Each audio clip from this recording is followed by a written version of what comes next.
Memancing dapat ratusan juta, mungkin terdengar tak masuk logika.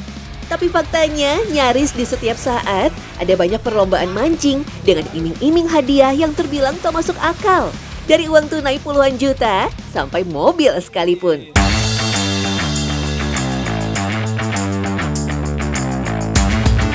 Kegiatan yang bermula dari perwujudan insting manusia untuk mencari makan telah menjadi arena rekreasi yang tak biasa. Meski begitu, memancing tetap punya banyak manfaat, terutama mengisi waktu libur serta melepaskan stres yang menumpuk di kepala.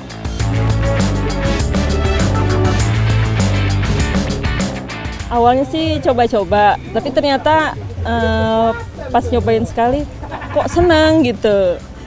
Bisa ngilangin stres, terus dibanding kita ke mall, mendingan mancing kayaknya. Kepuasan tersendiri sih, sensasinya Mbak, buat narik ikannya.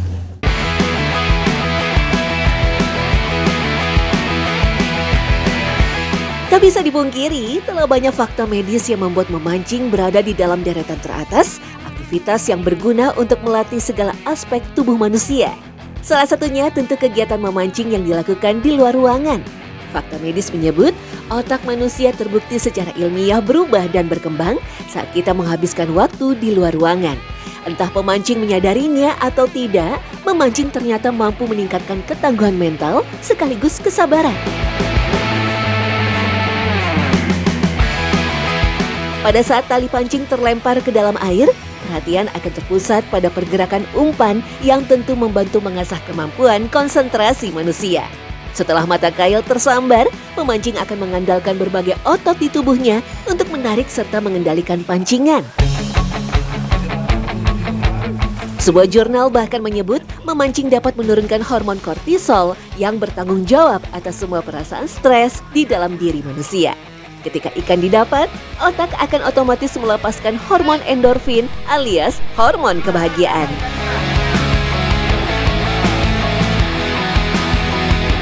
Satu, memancing itu daya tariknya menurut saya itu di strike-nya. Ketika kita dapat ikan, ketika kita nggak dapat ikan, kita sedih juga, punya perasaan sedih. Tapi ketika kita narik strike, dapat 1 sampai 10 atau sampai 50 itu luar biasa. Seneng, pulang seneng, riang gembira, besok kerja jadi semangat gitu.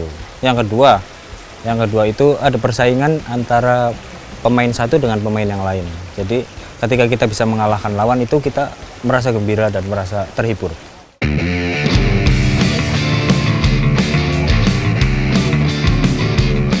Tak hanya sebatas relaksasi, memancing juga punya ajang kompetisi paling populer di seantero negeri, yakni Galangan Taman Mancing atau biasa kita kenal dengan Galatama. Sebuah turnamen memancing di mana peserta akan berkompetisi mendapatkan jumlah ikan terbanyak, ikan yang terbesar dalam waktu 4 hingga 6 jam. Yang mengejutkan, meski terlihat remeh, hadiah kompetisi Galatama ternyata tak main-main, uang puluhan juta sampai mobil.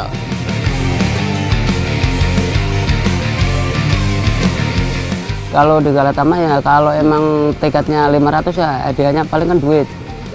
Terkecuali kalau tiketnya nyampe 2 juta, 3 juta itu hadiah kan bisa motor. Kalau mobil itu kalau tiket taruh 3 juta, itu lapak itu ratusan lebih. Jadi bisa menjangkau itu.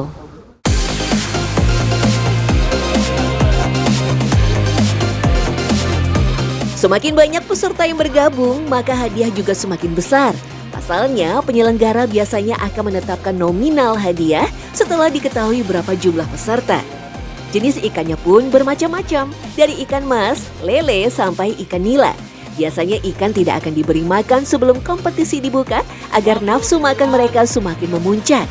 Dari ratusan sampai ribuan ikan yang dilepas, pengelola akan melepas beberapa indukan atau babon yang bobotnya bisa mencapai 6 sampai 15 kg per ekor.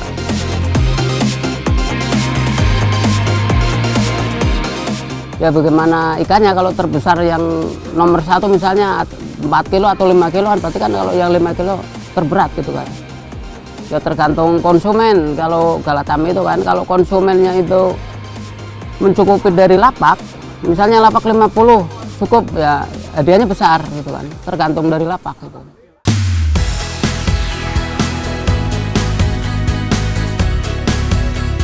Dengan hadiah fantastis sekaligus kebanggaan di antara pemancing, tak heran jika peserta Galatama tak ragu mengeluarkan uang begitu besar demi alat pancing.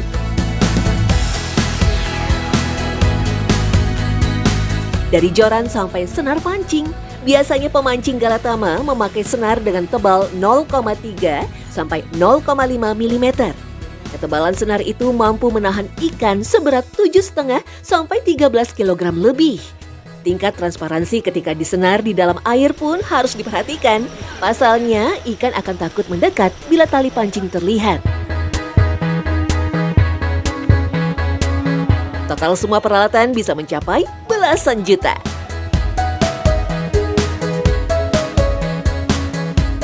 Kemudian untuk pirantinya itu biasanya standarnya tuh di 15 juta untuk jorannya, kemudian reelannya biasanya di 13 juta. Kemudian sama senar itu total untuk peralatannya sekitar 30 juta untuk Galatama. Itu biasanya nggak punya cuma satu ya. Jadi satu pemain itu bisa punya 4.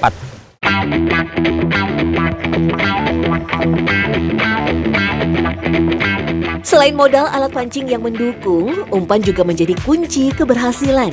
Setiap pemain diperbolehkan meracik umpan sendiri dengan rahasia racikan yang berbeda-beda.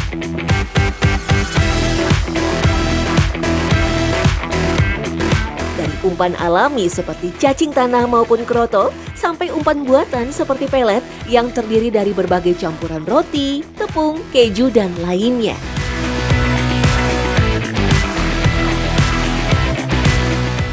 Nah, untuk umpan itu yang bikin para pemancing itu penasaran karena setiap pemancing itu beda-beda dan memiliki rahasia masing-masing, kemudian punya keunggulan masing-masing. Intinya mereka dalam mengolah umpan itu supaya selangkah lebih maju dibandingkan lawannya, karena biar dapat lebih banyak.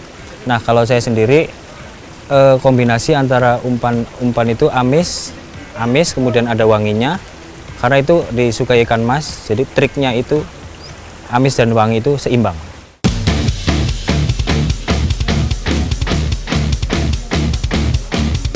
Tak jarang, para peserta juga memakai jasa joki pancing yang terbukti secara insting mampu mendapatkan ikan dalam jumlah banyak. Biasanya para joki sangat hafal dengan kebiasaan ikan target yang memudahkan untuk melempar umpan di tempat di mana ikan berkumpul ataupun menjadi lintasan ikan. Para joki pun seolah memiliki mata elang yang dengan sigap melihat pergerakan pelampung. Dan yang paling penting adalah teknik tarik ulur senar yang harus dikuasai oleh para joki. Ikan besar punya kecenderungan untuk melawan tarikan pancing sekuat mungkin, sehingga perlu pengendalian yang pas agar kail tak lepas dari kaitan di mulut ikan dan senar tak terputus sampai ikan didaratkan.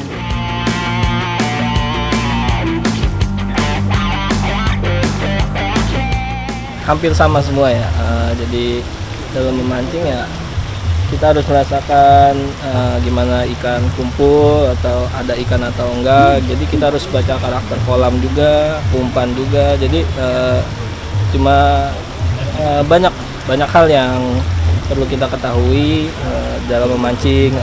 Jadi bukan cuma umpan aja.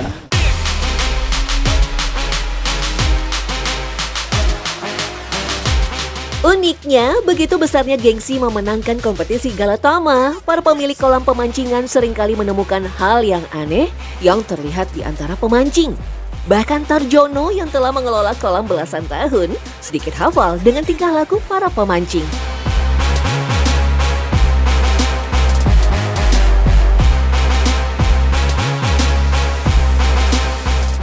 Ya karena pakai itu kan supaya dia mengejar hadiah itu. Supaya dia kena dia gitu kan. Tapi kan belum tentu juga dia kena dia kan.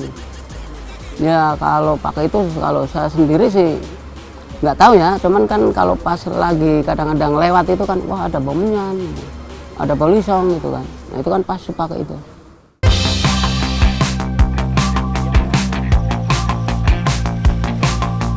Apapun keunikan yang terdapat di Galatama, memancing tetaplah menjadi sebuah aktivitas yang positif untuk siapapun dan dimanapun. Jadi, sudah siap memancing esok hari?